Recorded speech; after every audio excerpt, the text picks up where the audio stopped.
আসসালামু আলাইকুম ওয়া রাহমাতুল্লাহি ওয়া বারাকাতুহু।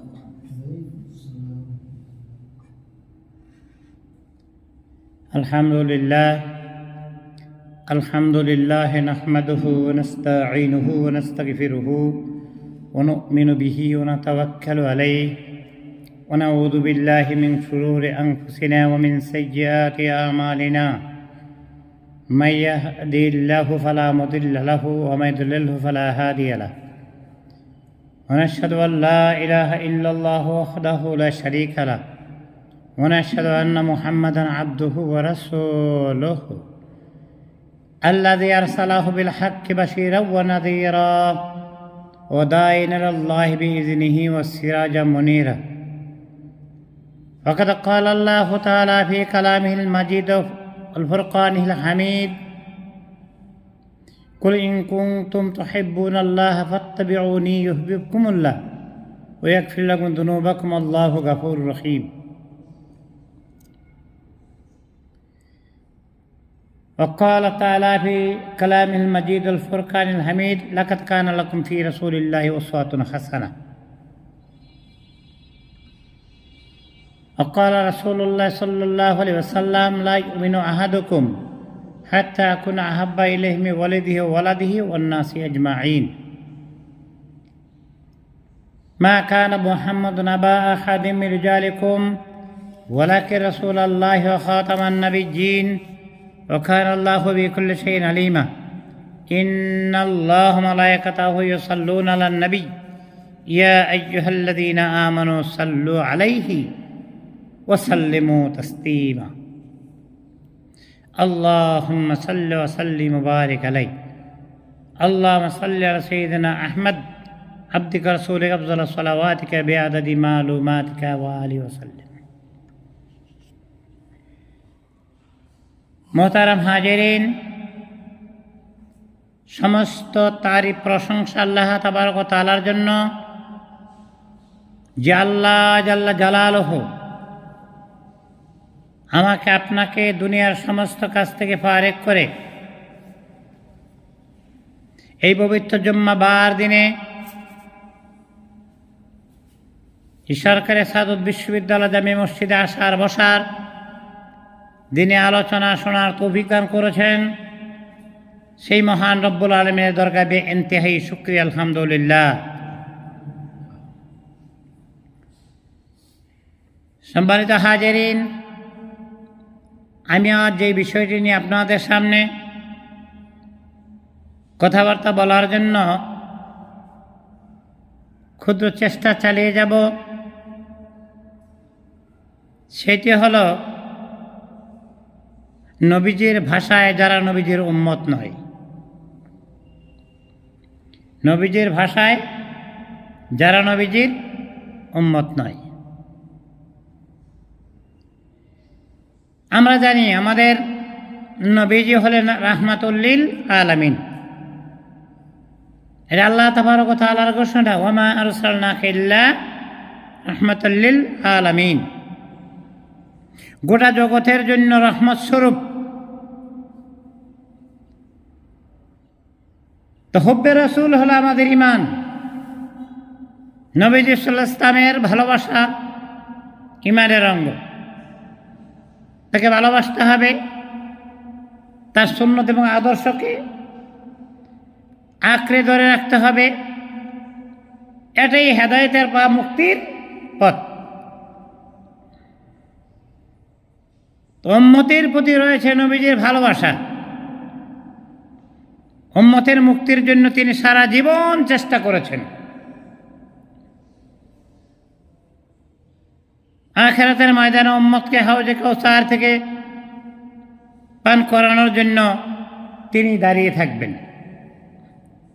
উম্মতের সুপারিশ করে তিনি জান্নাতে নিয়ে যাবেন। এমন দয়ার নবী কিছু মানুষের ব্যাপারে বলেছেন, তারা আমার উম্মত নয়, তারা আমার উম্মত নয়। ব্যাপারটা আমার কাছে অত্যন্ত ভয়াবহ। ব্যাপারটা আমার কাছে অত্যন্ত ভয়াবহ এবং মারাত্মক বিষয়। স্বয়ং নবীজি তাদেরকে উম্মত বলে স্বীকার করছেন না, বিষয়টা ছোট নয়, ছোট করে দেখা যাবে না। তাহলে আসেন আমরা একটু ভিতরে খতিয়ে দেখি, কাদেরকে প্রিয় নবী সরকারে দো আলম নূর মুকাররম জনাবে মুহাম্মদ রাসূলুল্লাহ সাল্লাল্লাহু তাআলা আলাইহি ওয়াসাল্লাম উম্মত বলে অস্বীকার করেছেন। আমরা যেন তাদের অন্তর্ভুক্ত না হই সেজন্য প্রাণপণ চেষ্টা করে যাব ইনশাআল্লাহুল আজিজ। আল্লাহ তাবারক ওয়া তাআলা আমাদের তৌফিক দাতা। আল্লাহর সবচেয়ে বড় নিয়ামত, মুজাদ্দিদ আল-ফিসানি রাহমাতুল্লাহ আলাইহি ওনার ঘোষণা উনি বলেন, আল্লাহ তাবারক ওয়া তাআলার সকল নিয়ামত আপন স্থানে বড়, তবে সবচেয়ে বড় নিয়ামত হলো আমার আপনার প্রিয় নবী সরকারে দো আলম জনাবে মুহাম্মদ রাসূলুল্লাহ সাল্লাল্লাহু আলাইহি ওয়াসাল্লাম, তার অস্তিত্ব।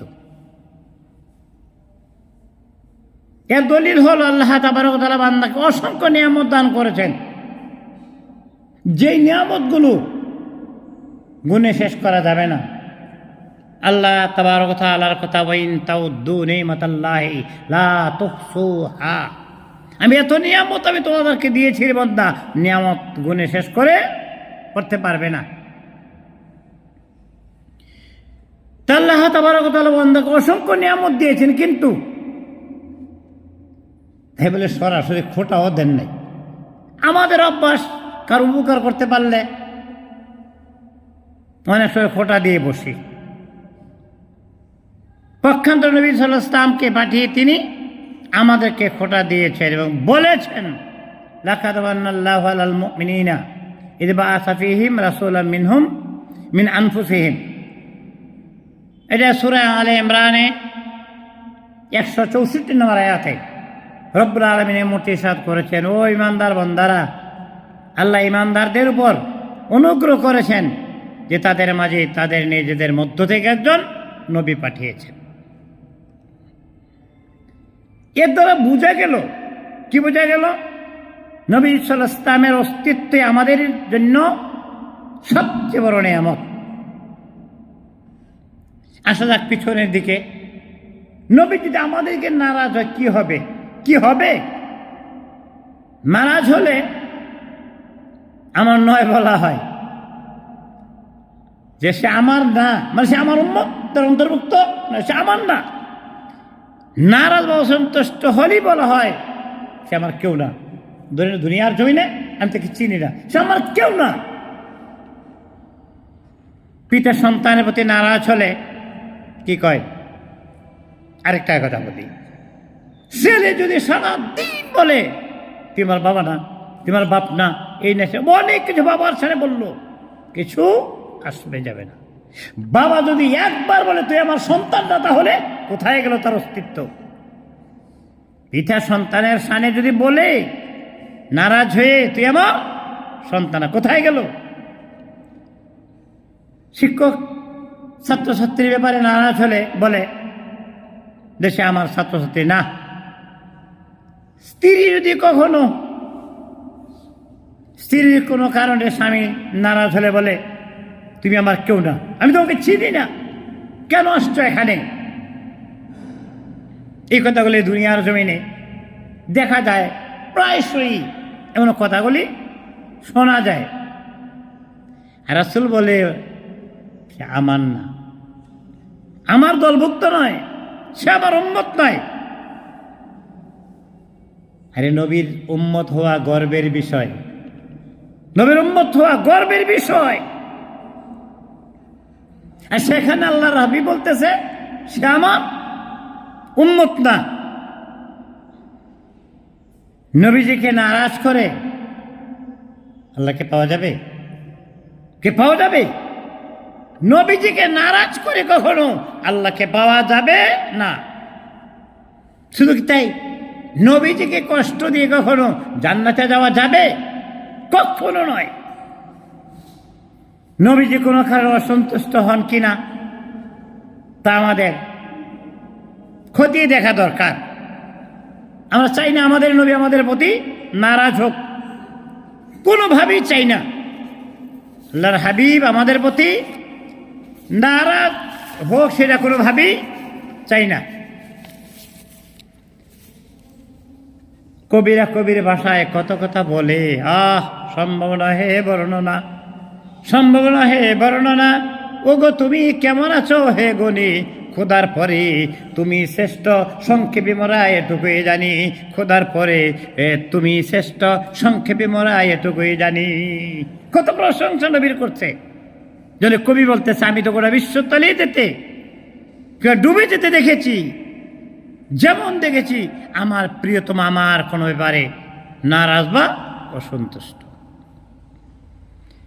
তাহলে নবীজির ভালোবাসা পেতে হলে, নবীজির সুপারিশের ভাগিদার হলে তাকে ভালোবাসতে হবে,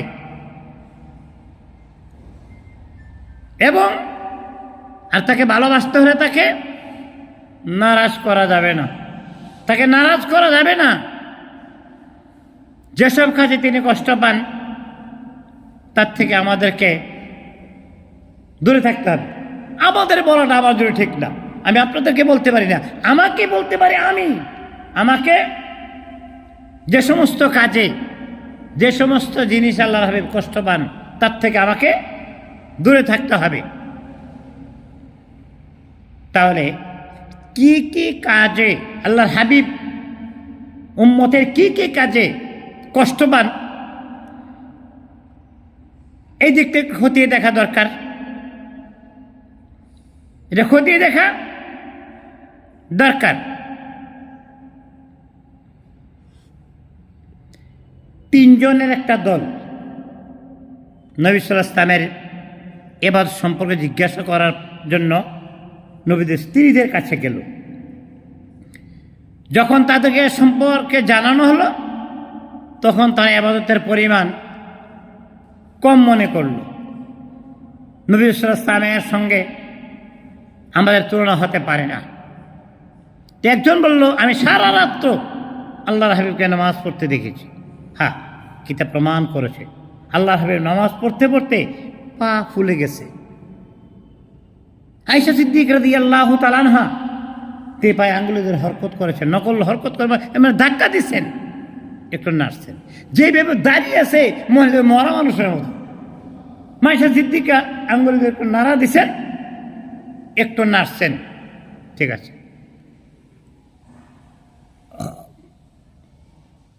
আল্লাহর হাবিবের এই অবস্থাতে আল্লাহর হাবিব সাথে নামাজ পড়ছি, আমি নামাজ পড়ব।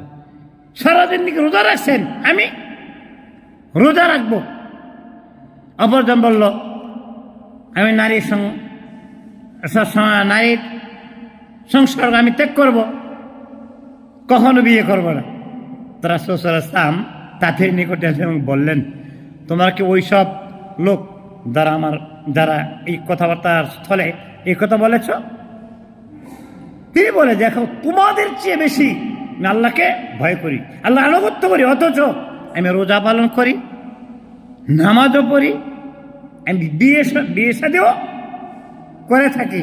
সুতরাং যারা আমার সুন্নতের প্রতি বিরাগ বাজন, বিয়ে করবা না, এই করবা না, অবশ্যই তোমরা করবা। মান রাগিবা আন সুন্নতি ফালাইসা মিন্নি। আল্লাহর হাবিবের ঘোষণাটা হলো কথা, মূল কথা এটা, মান রাগিবা আন সুন্নতি ফালাইসা মিন্নি। যে ব্যক্তি আমার সুন্নতের থেকে মুখ ফিরাইল, সেই ব্যক্তি আমার উম্মত না। এই হাদিসটা বুখারী শরীফের 5063 নম্বর হাদিস। সর্বশেষ কথা হলো, আমি সংসার ধর্ম করে সব কিছু করি, বিয়ে শাদীও করি, তুমি বিয়ে করবে না মানে বিয়ে করার সুন্নত। আর নিকাহ সুন্নতি মান রাগিবা সুন্নতি ফালাইসা মিন্নি। যে ব্যক্তি বিয়ে শাদী করলো না, ওই ব্যক্তি আমার না। আরেকটি হলো, অনেকে সুন্নতকে দেখতে পারে না, বরং সুন্নতের নাম শুনলে, সুন্নত দেখলে সে বাজেভাবে রিয়েক্ট করে। এসব ফালতু সব দাড়িওয়ালারাই করে। এই জাতীয় উক্ত হাদিসের আওতায় করে যাবে। অর্থাৎ এই সুন্নতের মধ্য থেকে সুন্নতকে বিরাগ ভাজন স্বরে যেমন কথা বলে, আল্লাহর হাবিবের কথা একটা, মান রাগিবা আন সুন্নতি ফালাইসা মিন্নি, যে ব্যক্তি সুন্নতের ইত্তেবা করলো না সে আমার ইত্তেবা করলো না। 2, তাহলে প্রথম কথা হলো আল্লাহর হাবিবের সুন্নতের প্রতি যারা বিরাগ ভাজন, সুন্নতের ইত্তেবা যারা করে না, করবে না, ওই ব্যক্তি আমার না, আমি তাদেরকে মুখ ফিরে। 2, আল্লাহর হাবিব বড় এবং মুরব্বীদের সাথে শ্রদ্ধা দেখে কথাবার্তা বলা। গাড়িতে আসছিলাম, একটা যুবক বসেছিল সিটের মধ্যে, দাঁড়াই বল, হুজুর বসেন বসেন। এই যে শ্রদ্ধাবোধ, এই শ্রদ্ধাবোধ আল্লাহর হাবিবের কাছে অত্যন্ত প্রিয়।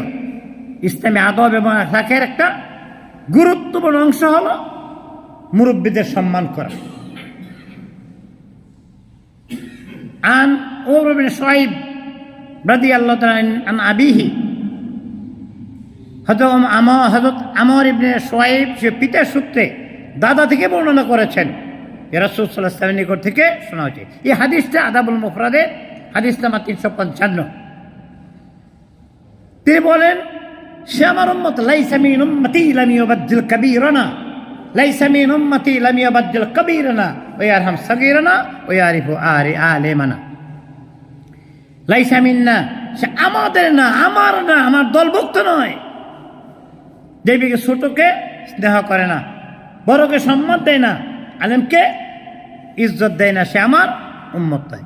3টা কথা কিন্তু এর মধ্যে আসছে, বড়দের হক আদায় করা, ছোটদের স্নেহ করা, আলেমদেরকে ইজ্জত ও সম্মান দেওয়া।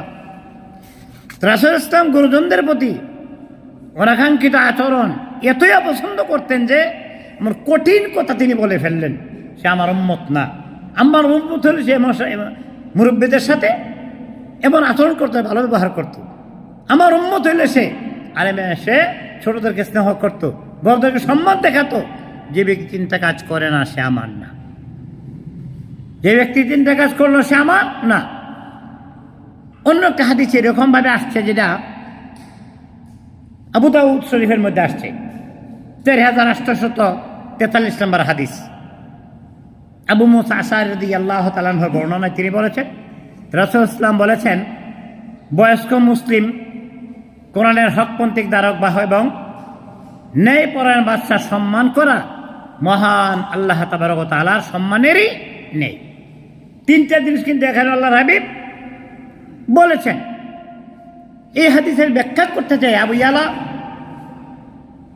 ইমাম কাজী আবু ইয়ালা রাহমাতুল্লাহ আলাইহি একবার পথ চলার সময় তার শিষ্যকে বললেন, আচ্ছা তুমি যখন কোনো শ্রদ্ধা ব্যক্তির সঙ্গে পথ চলবে, তুমি বলো তো কোন দিক দিয়ে যাইবে, তার কোন দিক দিয়ে তুমি যাবে?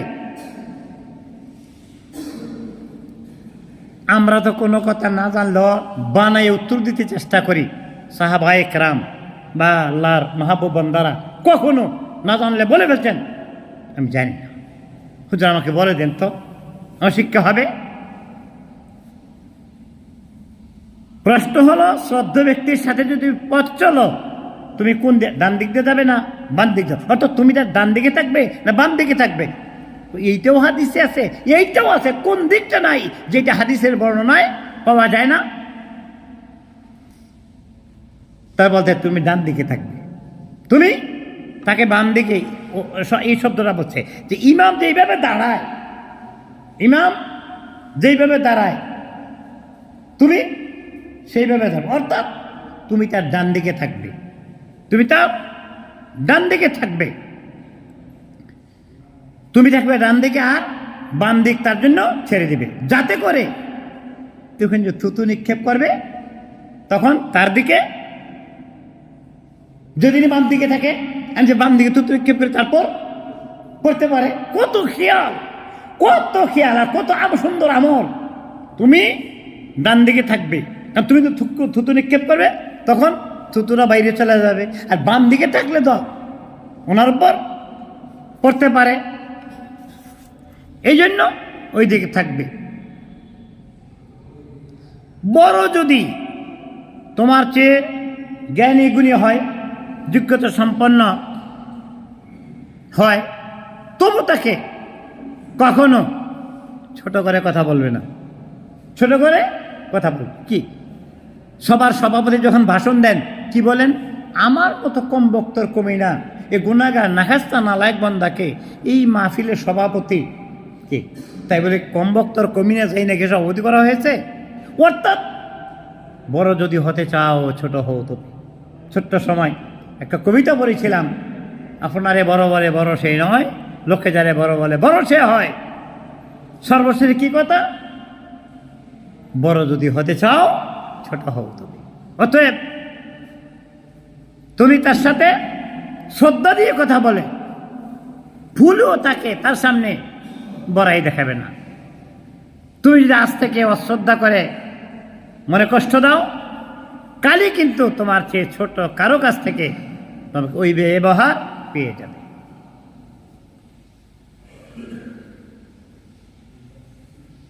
কিছু সময় আগে কাল এবং গতকালই জনৈক ব্যক্তির সাথে কথা বলতেছিলাম।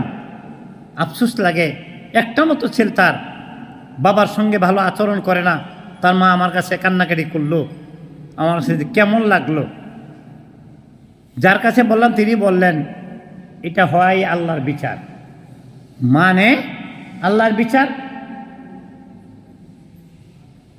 সে যখন চাকরি করছে, টাকা পয়সা পাইছে, তার বাবার সাথে ভালো আচরণ করে নাই, দেখি নেই তার বাবার সঙ্গে মার সঙ্গে ভালো আচরণ করতে। তার একটা মতো ছেলে খুব কষ্টে দিনাতিপাত করতেছে। পরে আমিও বললাম তাই তো, আল্লাহু আজিজুন হাকিম, আল্লাহ তাবারক ওয়া তাআলা যে ন্যায় বিচারক। পরে আমি এতদিন যে কষ্টটা আমার মধ্যে ছিল, কষ্টটা দূরীভূত হয়ে গেছে। বড়দের দেখে সালাম দেওয়ার কথা বলা হয়েছে। বড়কে যখন দেখবা সালাম দিবা। তাই বলে ছোট্ট মাসুম বাচ্চাদেরকে সালাম দেওয়া জায়েজ নাই? অবশ্যই দিবে।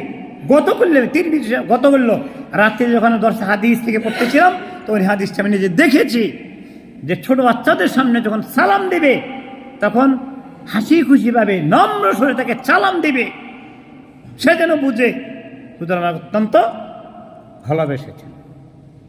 আমরা ছেলে নিকট থেকে সালামের আশায় থাকবো, ছেলেকে সালাম দিব না, তা হয় না। যে আল্লাহ রাসূল বলছে বড়দের দেখে সালাম দেবে। শুধু তাই নয়, ও কারণে তাদের সামনে সগোল চেঁচামেচি করতে নিষেধ করেছেন। হাদিস তিরমিজি হাদিসে 2022 নম্বর হাদিসে এরকমটি আসছে, কোনো যুবক যদি কোনো বৃদ্ধকে তার বার্ধক্যের কারণে সম্মান করে, আল্লাহ তাবারক ওয়া তাআলা তার বার্ধক্যের সময় তাকে সম্মান করবে এবং তাকে সম্মান দেওয়ার জন্য এমন লোকই আল্লাহ রাব্বুল আলামিন নিযুক্ত করে দেবে। সম্মান পাইতে হইলে সম্মান দিতে হয়। সম্মান পাইতে হইলে সম্মান দিতে। এই যে আল্লাহ রাসূল বলেছেন লাইসা মিন উম্মতি লাম ইউবাদদিল কাবীরানা ওয়া ইয়ারহাম সাগীরানা ওয়া ইয়ারিফু আলিমানা। 3 উলামায়ে কেরামের সম্মান করা। উলামায়ে কেরামের সম্মান জরুরি। তাদের সিনায় রয়েছে আল কোরআন, তাদের সিনায় রয়েছে আল হাদিস। আল্লাহর কালাম নবীজির ধারক বাহক হলো আলেমরা। হাদিসে প্রমাণ করেছে লা তুকতাবুল খাতিয়াতু লিআমালি হায়াতিহি। কোনো ব্যক্তি যে আলেমের চেহারার দিকে মহব্বতের নজরে তাকায়, ফেরেশতারা তার নামায় আমলে গুনাহ লিখতে সাহস পায় না। মাকারিমুল আখলাকের 147 নম্বর হাদিসে এমনটি আছে, যে ব্যক্তি আমাদের বড়দের সম্মান করে না, ছোটদের মহব্বত করে না এবং আমাদের আলেমদের হক আদায় করে না, সে আমার উম্মতের অন্তর্ভুক্ত নয়।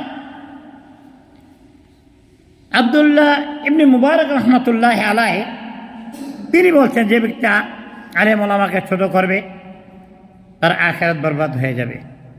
যে ব্যক্তি দুনিয়াদার নেতাদেরকে উপহাস করবে আর দুনিয়া নষ্ট হবে, আর যে ব্যক্তি তার বন্ধুকে প্রতিপন্ন করবে, হেয় প্রতিপন্ন করবে, তার ব্যক্তিত্ব কাটো হয়ে যাবে। খতিবে বাগদাদ এমন একটি কথা বলেছেন, বিলকুল চমৎকার কথাটা, যে তোমরা উলামায়ে কেরামকে কি করে সম্মান করো, কেননা তারা আম্বিয়া কেরামের ওয়ারিস, আল উলামা ওয়ারাসাতুল আম্বিয়া। খুতবাতে হাদিসটা অনেক সময় পড়ি, লাম ইউওয়ারিসু দিনার ওয়ালা দিরহামা, টাকা পয়সা ওয়ারিস না।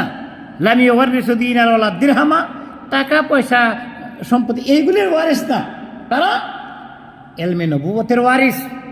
এই জন্য যে ব্যক্তি তাদের প্রতি ভক্তি শ্রদ্ধা দেখাবে, সে যেন আল্লাহ এবং রাসূলের প্রতি শ্রদ্ধা ভক্তি দেখালো। তাই 3 নম্বর গেল যে আলেম ওলামাদের প্রতি ভক্তি শ্রদ্ধা দেখানো। যে দেখাবে না, আল্লাহ রাসূল বলতেছে সে আমার উম্মত না, সে আমার উম্মত না। ওলামায়ে কেরামের চাইতে দরদি আর কেউ নয়। কেননা তাদের বাবা মা তাদেরকে দুনিয়ার আগুন থেকে বাঁচিয়ে রাখে, আর ওলামায়ে কেরাম তাদেরকে জাহান্নামের আগুন থেকে বাঁচিয়ে। হযরত ইমরান ইবনে হুসাইন রাদিয়াল্লাহু তাআলা আনহু থেকে একটা হাদিস, মাজমুল জাওয়ায়েদের 5ম খণ্ডের 120 নম্বর হাদিস, সেটা যে বাক্য নিরূপণের জন্য এটা সৌদি আরবে অনেক সময় পাখি, তীর, বিভিন্ন জিনিসের মাধ্যমে বাক্য নির্ধারণ। আল্লাহ রাসূল বলছে যারা তাদের বিশ্বাস করে সে আমার উম্মত।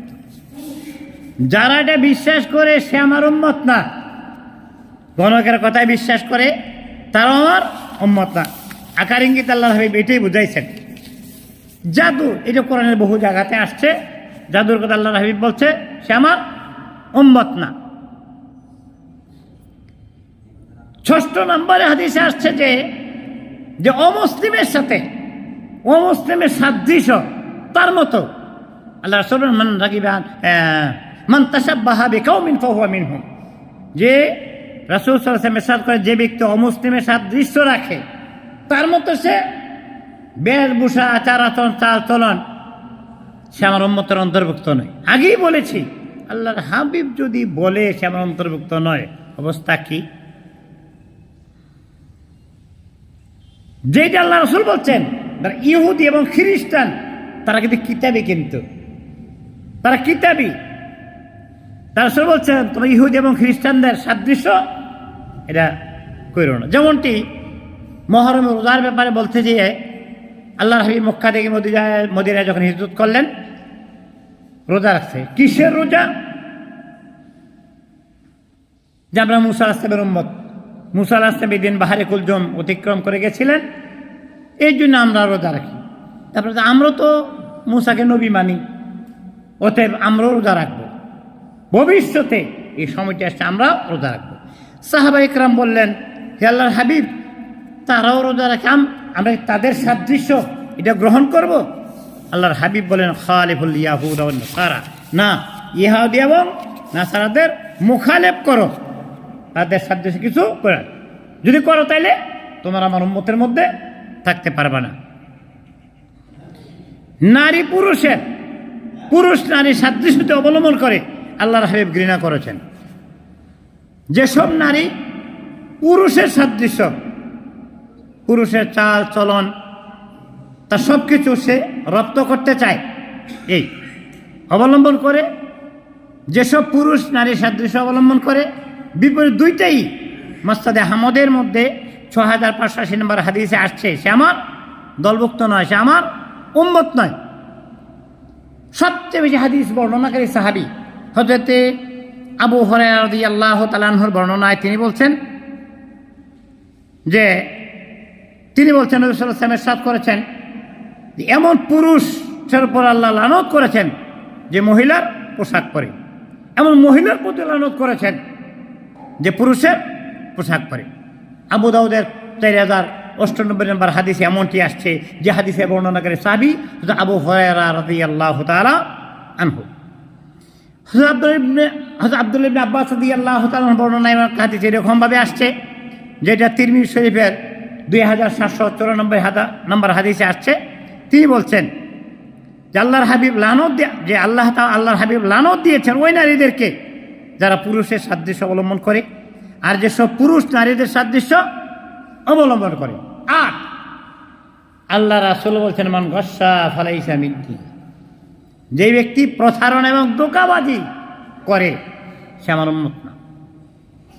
রাসূল সাল্লাল্লাহু আলাইহি ওয়াসাল্লাম একদিন স্তূপ করে রাখা খাদ্যশস্য এনে করে দিয়ে যাইতেছিলেন। তিনি স্তূপের ভিতরে হাত ঢুকালেন, আঙ্গুলগুলি দেখে গেল ভিজা। স্তূপের মালিককে জিজ্ঞেস করলেন, ব্যাপার কি? মালিক আল্লাহর হাবিব, বৃষ্টির পানিটা ভিজে গিয়েছিল। নবী সাল্লাল্লাহু আলাইহি ওয়াসাল্লাম বললেন, তবে তা উপরে না রেখে ভিতরে রাখলে কেন? উপরে না রেখে ভিতরে রাখলে কেন? যেন মানুষ দেখতে না পায়। প্রতারণা। আল্লাহর হাবিবের মান গাসসা ফালাইসা মিন্নি। সহিহ মুসলিম থেকে হাদিসটা, সহিহ মুসলিমের মধ্যে এই হাদিসটা আসছে, মান গাসসা ফালাইসা মিন্নি। যেই ব্যক্তি প্রতারণা করে সে আমার দলভুক্ত নয়। প্রতারণা এবং ধোঁকার বিভিন্ন স্বরূপ থাকতে পারে। সকল প্রতারণা এবং ধোঁকাই এই হারামের অন্তর্ভুক্ত। সকল প্রকার ধোঁকা প্রতারণার অন্তর্ভুক্ত। আর প্রতারণা করলে, ধোঁকাবাজি করলে আল্লাহর হাবিব তাকে উম্মত বলে স্বীকার করবেন না। তাই ব্যবসা বাণিজ্য, চাকরি বাকরি সকল ক্ষেত্রেই ধোঁকাবাজি হইতে পারে। একজন ইমাম সাহেব ধোঁকাবাজি করতে পারেন। তিনি যদি হক কথা না বলে, মিথ্যা বলেন, নিজের চাকরি রক্ষা করার জন্য সত্য কথা না বলে, সেটাও প্রতারণা ও ধোঁকার শামিল। অন্যের সাথে সাথে নিজের কথাটাও বলে দিলাম নয়। আল্লাহ রাসূল বলেন, মুসলমানের বিপক্ষে যারা অস্ত্র ধারণ করে, মুসলমান দাবি করে মুসলমানের বিরুদ্ধে যারা অস্ত্র ধারণ করে, আল্লাহর হাবিব বলেন সেই ব্যক্তি আমার উম্মতের অন্তর্ভুক্ত নয়। আল্লাহর হাবিব প্রথমে এই কথাটা হয়তো বলে ফেলেছি যে ছেলে যদি সারা দিন বলে তুমি আমার বাবা না, তুমি আমার বাবা না, কিছু আসবে যাবে না, কিন্তু যদি বাবা একবার বলে তুই আমার ছেলে না, গেল কোথায়? তা ছেলে অস্তিত্ব কোথায় গেল? অতএব আল্লাহর হাবিব বলতেছে সে আমার দলভুক্ত নয়, উম্মতভুক্ত নয়, যে আমাদের বিরুদ্ধে অস্ত্র ধারণ করে আর যে আমাদের সঙ্গে প্রতারণা করে সে আমাদের দলভুক্ত নয়। মুসলিম শরীফের শুরুতে 102 নম্বর হাদিসে আল্লাহর হাবিব এই কথাটি ঘোষণা করেছেন। এই একটি হাদিসে সন্ত্রাস, দুর্নীতি, অবৈতারিক সলিউশনের মধ্যে আছে।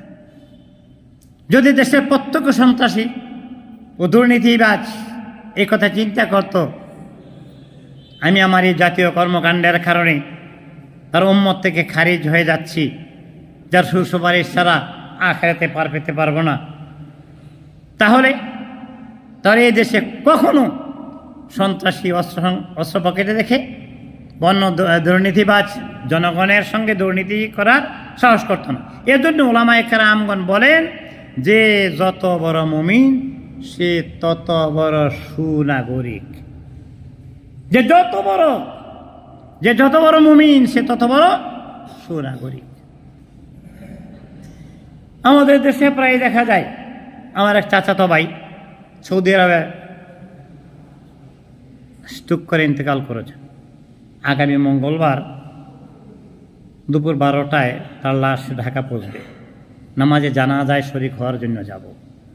বারবারই আমার মনে হচ্ছে যে তাকে দেখার জন্য যারাই আসবে, যে পল্লীর অনেক খুব কান্না তো আসবেই।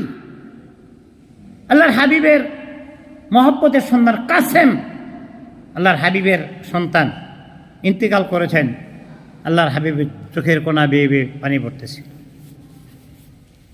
কাঁদবে ঠিক। এই কাদাটা ভিতর থেকে আসে, মাতম করা যাবে না। মৃত্যু মানেই বিষাদ বা কষ্ট। প্রিয়জনের বিদায়ে কষ্ট হয় স্বাভাবিক, কষ্ট প্রকাশে কাঁদা যাবে, কান্দাকাটি করা যাবে, তবে উচ্চস্বরে বিলাপ করাটা নিষেধ। সাধারণ মহিলারা এভাবে বিলাপ করে, জামা কাপড় ছিঁড়ে ফেলে, বেহুশ হয়ে যায়। জাহিলিয়াতের যুগে মহিলারা কিছু সংখ্যক এরকম ছিল, বিলাপ করার জন্য ভাড়া করে আনা হইত। আল্লাহর হাবিব বলেন, লাইসা মিন্না মান খালাকা ওমান সালাকা ওমান খারাকা। সুখ প্রকাশে যারা মাথা মুন্ডি বিলাপ করে কাঁদে, কাপড় ছিঁড়ে ফেলে, তারা আমার দলভুক্ত নয়। সুনান আবু দাউদের মধ্যে হাদিসটি এরকমভাবে আসছে। বুখারী শরীফের 1297 হাদিসে এটা আসছে, যারা মৃত্যু ব্যক্তির জন্য শোক প্রকাশে গালে চাপাটাঘাত করে, জামা ছিঁড়ে জাহেলি যুগের মতো চিৎকার দেয়, আল্লাহর হাবিব বলেন তারা আমার উম্মত নয়।